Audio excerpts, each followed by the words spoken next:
14 აგვისტო საქართველოს უახლესი ისტორიის ერთ-ერთი ყველაზე მძიმე თარიღია. 33 წლის წინ ამ დღეს აფხაზეთში საომარი მოქმედებები დაიწყო, რომელიც 13 თვის და 13 დღის განმავლობაში გაგრძელდა, რასაც მოყვა ათასობით მსხვერპლი, ასეულობით დაკარგული, დევნილად ქცეული 300,000-ზე მეტი ადამიანი და ეთნიკური წმენდა. ამ თარიღთან დაკავშირებით აფხაზეთის ავტონომიური რესპუბლიკის მთავრობის და უმაღლესი საბჭოს თავმჯდომარეებმა, მინისტრთა კაბინეტის წევრებმა, თავდაცვის სამინისტროს წარმომადგენლებმა და ვეტერანებმა ერთიანობისთვის ბრძოლაში დაღუპულ გმირთა მემორიალი გვირგვინით შეამკეს.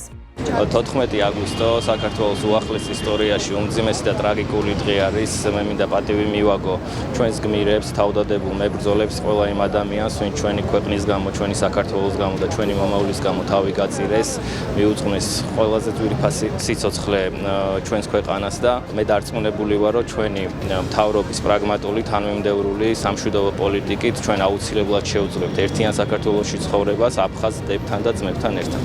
ეს იყო ომი, რომელიც როგორც შემდგომში გაირკვა, იყო სპეციალურად პროვოცირებული. ჩვენ ყოველთვის იმ აზრის ვიყავით, რომ ეს ომი არავითარ შემთხვევაში არ უნდა მომხდარიყო, მაგრამ მოხდა, შედეგი არის კატასტროფული და დღეს ამოცანა ჩვენი მდგომარეობს იმაში, რომ ერთხელ და სამუდამოდ დავასრულოთ ამ ომის შედეგები, რომელსაც ქვია ქვეყნის ტერიტორიული მთლიანობის რღვევა.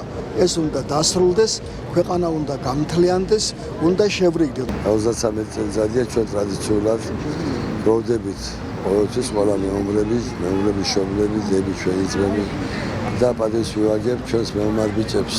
და ვართ იმის იმედით, რომ როდესმე დავბრუნდებით აფხაზეთში და ჩვენი ბიჭების სისხლი უქმად არ ჩაერვის. რამდენი წელი გავიდა, მაგრამ ჩვენთვის ეს ყოველთვის ძალიან მნიშვნელოვანი და განსაკუთრებული დღეა, იმიტომ რომ უახლეს ისტორიაში 14 აგვისტოს ძალიან დიდი ტრაგედია დატრიალდა აფხაზეთში. მის შედეგად 2000-ზე მეტი მეომარი დაიღუპა, 10,000-ზე მეტი მშვიდობიანი მოსახლეობა დაიხვიტა შემდეგ. ჩვენ მოვდივართ პატივი მივაგოთ ამ ღირსეულ კაცებს, ვინც შეგვინარჩუნა ჩვენი ქვეყანა. ჩვენ ვინც დარჩენილები ვართ, ჩვენი მოვალეობა, რომ მათ გმირობას, მათ ოჯახებს ვცეთ პატივი